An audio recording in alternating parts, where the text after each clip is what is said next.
Rosarivm, thank you so much for the super chat, my friend. God bless you for your support, my friend.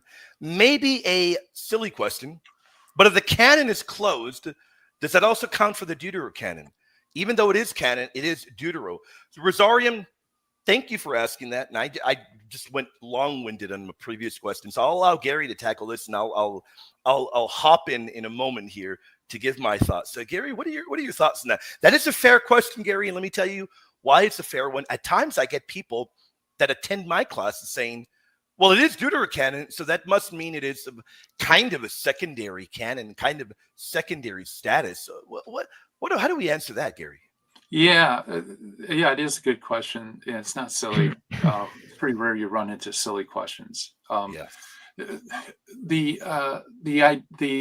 term Deuterocanon was coined quite late, like in the 1600s, I believe. When we speak of canon, we're not making that distinction necessarily. When we say the canon's closed, what we mean is all the inspired documents that God has given to the church is in the collection known as the canon. You can't add it, you can't subtract from it, it's there. Within that canon, we make a distinction of Proto and Deutero. Okay, so these are subcategories, kind of like the Jews, they have the Tanakh. So they have all of its scripture, all of its canon, to use Christian terminology, but there's three subdivisions: the law, the prophets, and the writings, right? And Septuagint has other divisions. It's just terminology. It's kind of subtitles or subdivisions within the canon. So the canon's closed, but it isn't like the Deuterocanon's tacked on as a secondary canon after the fact. No, it's all part of one corpus, but within that corpus, we distinguish the books that were accepted by the rabbis and the books that were not accepted by the rabbis. But all of it is inspired writings. All of it's received by the church. Gary, if you don't mind me picking your brain, your thoughts, I kind of think, and by the way, Rosarivm, nothing against you. Your question was phenomenal. You're phenomenal, brother. But I kind of gather that if one were to try to make that argument that, the Deuterocanon, in and of itself, because we distinguish and call it Deuterocanon, maybe other books can be added.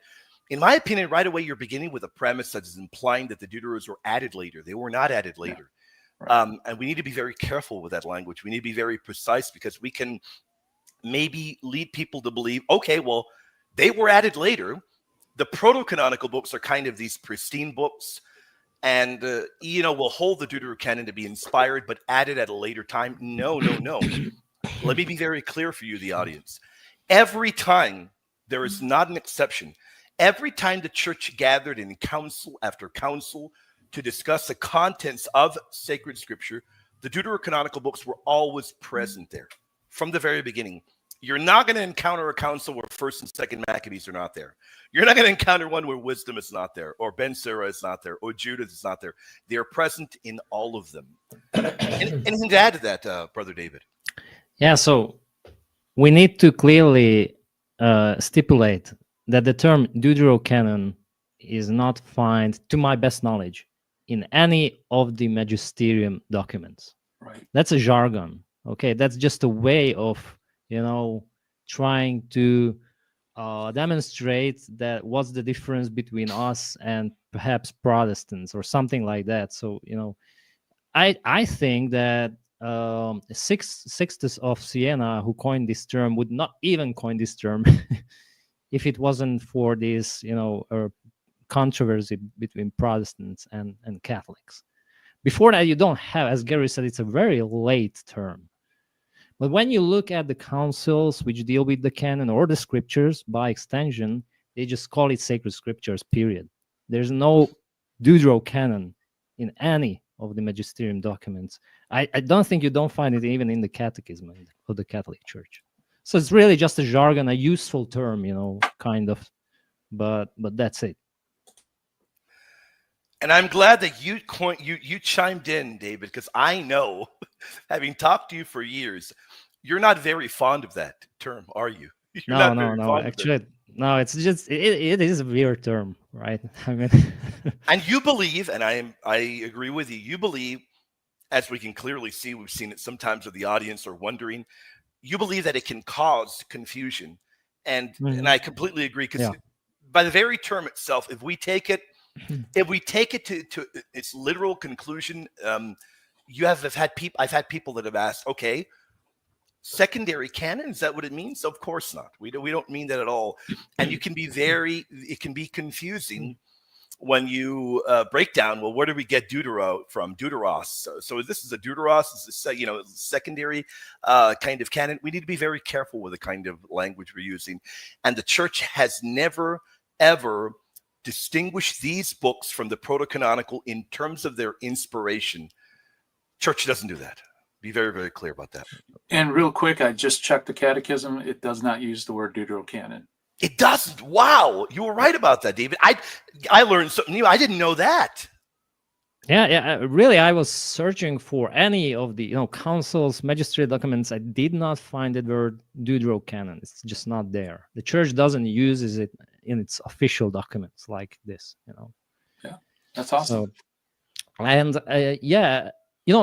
it's useful because instead of saying, well, those 7 books, Baruch, Wisdom, Sirach, and blah, blah, blah, you're going to enumerate all of them. You just say Deuterocanon, everybody knows what are you talking about, right? It's useful. Yeah. But as you said correctly, William, it can cause confusion. And we don't have to go far. Remember, I sent you this Eastern Orthodox scholar. Yep. Which one I'm talking about. And I sure do. She said that, well, Catholics have also a Deuterocanon, some kind of... Yeah. It's not the Anaginoskomen, but they call it Deuterocanon, so they have kind of a second tier something, Yeah. I was baffled. I mean, if a scholar says this, I'm baffled. Yeah, 100%. And calling it jargon, I think, is really good, because jargon isn't well defined, and Deuterocanon is not well defined either. So it is a mess, very messy thing. That's why was it Rosarivm? Rosarivm, correct. Yeah, that's a really good question, because that's where the ambiguity is. Rosarivm, you have, in my opinion, asked one of the very best questions. And I know our phenomenal moderator, who's been taking clips and putting them in shorts, has been doing a great, great job. Shout out to my great moderator. He's phenomenal. You've just asked a phenomenal question that's going to be put into a short, and it will be archived. And I can guarantee you it is going to help a ton of people, because you find people that are Catholic and others as well, they kind of get confused. And I think that because of your phenomenal question, it really is going to help out a lot of people. Thank you for that, Rosarivm.